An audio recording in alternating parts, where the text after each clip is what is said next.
Hello and welcome to our podcast, Cradle Point Path to Parenthood. Today we have with us the fertility expert, Dr. Asha Vijayakumar. Doctor, welcome to the show, Doctor. Namaste.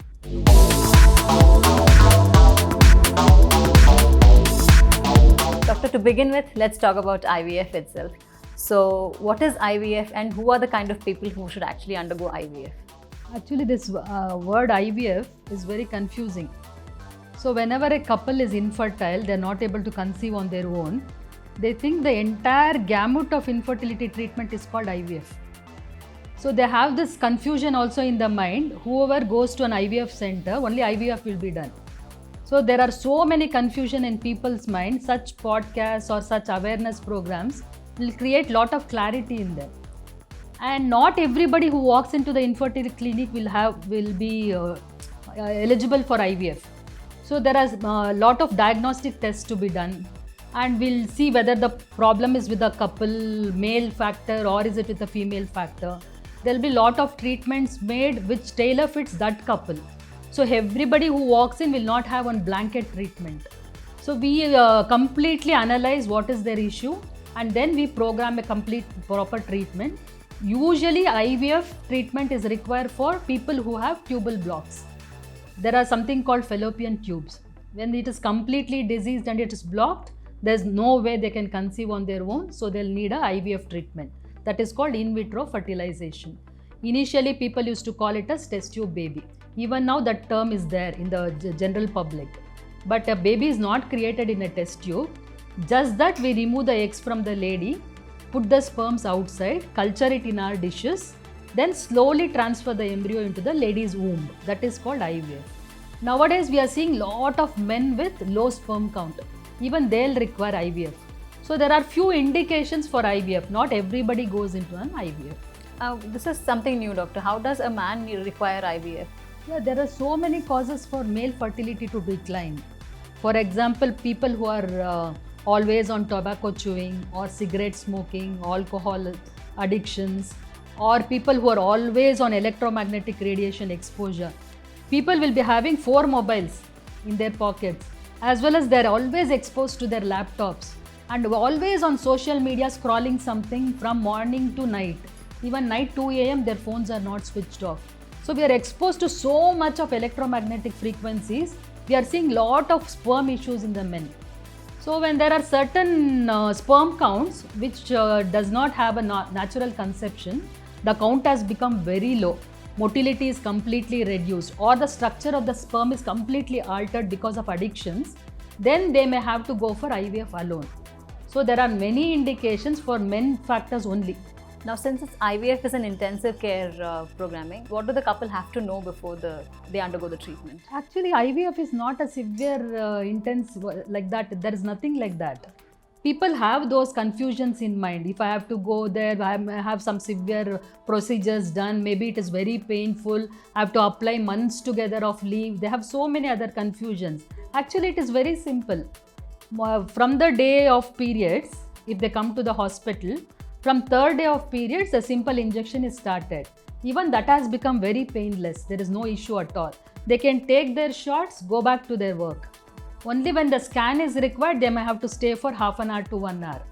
After around 15 days of injections, both the ovaries will start producing good number of eggs. When the eggs have attained certain size, we give a last injection called trigger injection. That will mature the eggs. After 36 hours, we take out all the eggs, prepare it in a dish, and we inject the sperms on our own by this expert community called embryologists. So doctors' roles and embryologists' role is very, very important here. As we have heart, a very important organ for the whole body, for an IVF center, embryology lab and the OT is the heart of the center. So these doctors and embryologists, what work they do, no, it has to be very skillful, very expertised. So once the embryos are created, then we plan to put it very gently into the womb of the lady. After that, she has to take around rest for 15 to 17 days. Then the pregnancy is confirmed. After that 9 months journey is as usual. When the people conceive naturally also, there is no difference. They go till delivery and they deliver the baby. So IVF is nothing to be scared about. Nothing IVF at all. Actually, there is a concept called IVF at home in Garbhagudi. So people wherever they are staying or wherever they are working, we nurse and doctors go there and we prescribe the medicines, give the injections. Only for the scan they have to come to the center. That's very nice. It's very simple. It's like medicine at home itself. Exactly. That's a nice thing. What is this IUI and who would generally benefit out of IUI? Intrauterine insemination is IUI. Very simple procedure. When a lady after 1 year of marriage, they are not able to conceive naturally, then they come to the doctor and we find no much issue with the couple. Then we advise them this simple procedure called intrauterine insemination. We give them few tablets, then the egg starts developing. We monitor the egg. Whenever the egg ruptures, that is called ovulation. That happens around 14th, 15th, 16th day. During ovulation, we collect the husband sample, semen sample. We give it a good centrifuge wash, prepare the best sample of the best sperms, slowly put it into the uterus so that it can easily go into the tubes, meet the egg and fertilize. Very simple procedure. It is just an OPD, no pain. She can easily go back and do her own work. After that also 15 days there is nothing to rest or relax. Only when the pregnancy test comes positive they have to come back. Very simple and there is not much money involved. Easy to do it also. Who benefits out of this stuff? When they are not able to conceive naturally or the husband has some sexual issues, they are not able to have proper contact at home, or when the husband is staying somewhere else, wife is staying somewhere else, husband will freeze the sample and go. Whenever the lady is having ovulation, we can do the IUI. Very simple procedure. And what is this fertility awareness, doctor? See, even after 10 years, 15 years of married life, no, they don't come and approach the doctor when they have difficulty in conceiving. In fact, the first thought that comes to them is going to some Tirtha Yatra or going to some homa or tying some threads or doing some God's work. I'm not telling don't do those things. That's also required because the grace of the God is very important. But they have to come to the doctor, check their parameters, who is having the issue. For one lady, I'm remembering as you are asking, she was around 10 years married life. Around 2 to 3 years of treatment she had taken with the doctor. Her husband's sample was not at all tested. After 3 years, when we pestered, he came back and tested. It was 0 sperm, azoospermia. So the entire period of the lady is gone, right? That age is gone, money is gone, energy, time. So if both of them come and get it tested, there will be a lot of awareness in them who is the issue. Instead of always blaming the lady that you are the problem, if they can just get it done, the results will be much better. So when do you feel that they should consult a fertility expert and what is the timeline? Yeah, see, when the lady is already 1 year into married life, they're having normal sexual contact. Repeatedly, she's getting her periods. Pregnancy is not getting confirmed. It's better to immediately approach the doctor. But nowadays, because the ladies plan their pregnancy itself late, so if they're crossing 32, 35, so it's not wise to wait for 1 year. So better to go to the doctor as soon as possible. And many of them, they would have had surgeries during their young age only for something else. Some abdominal surgery would have been done, some ovarian cyst would have been removed, or she would have been suffering from TB. So all these indications, they should go to the doctor early than waste time. They all affect fertility. Yeah. Okay. See, PCOD affects. When they are having severe pain during periods, it's called endometriosis, that affects. When she's already treated for TB, if the husband has already undergone some surgeries on the testes, on the scrotum, all this will definitely affect the fertility. So immediately they have to go. So what are the latest trends in this advancement of fertility? Yeah, there are many emerging trends in this field actually. Every day we have to keep updating ourselves. When there are multiple IUI failures, we go for a good laparoscopic surgery, correct the tubes. When there are big cysts in the ovary, we completely do cyst excisions. properly see the hysteroscope why the uterus is not getting implanted by the embryo. Then there are a lot of improvements in sperm analysis like computerized analysis, lot of improvements in sperm preparations, embryo biopsies. You might be knowing people would have had repeated abortions. So we can know what is the reason for abortion. Just do an embryo biopsy, pick a very good biopsy and embryo and transfer so that she'll not have future abortions and she'll have a healthy baby. Many applications of laser is also happening, and why they are failing repeatedly in IUI and IVF, we can do proper genetic analysis. That itself is a huge chapter, latest trends in fertility. So what is your take on the holistic approach like Ayurveda and all that? Yeah, that's a very favorite topic of mine.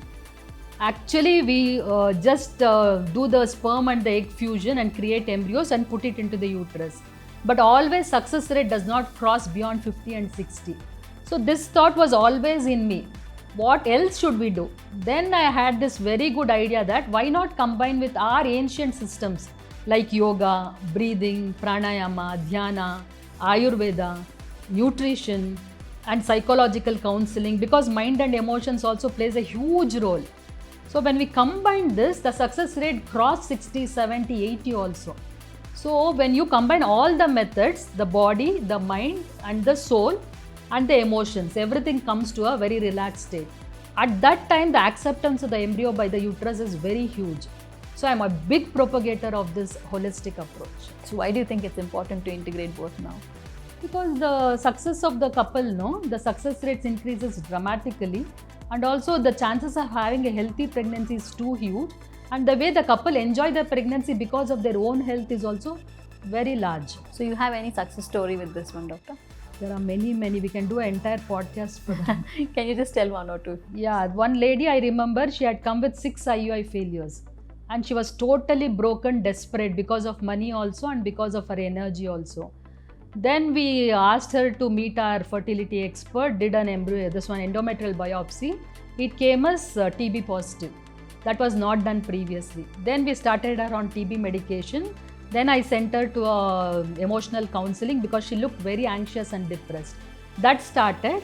Then our yoga therapist gave a beautiful diet chart for her, complete protein-rich diet. Then we started her on pelvic exercises with yoga, combined with pranayama. When the entire thing combined with the next IVF, she conceived immediately. She has around 10-year-old boy now. So that's a very beautiful example when the entire thing, when it merges, how it gives us good results. So what is your advice to the people who are actually considering fertility options?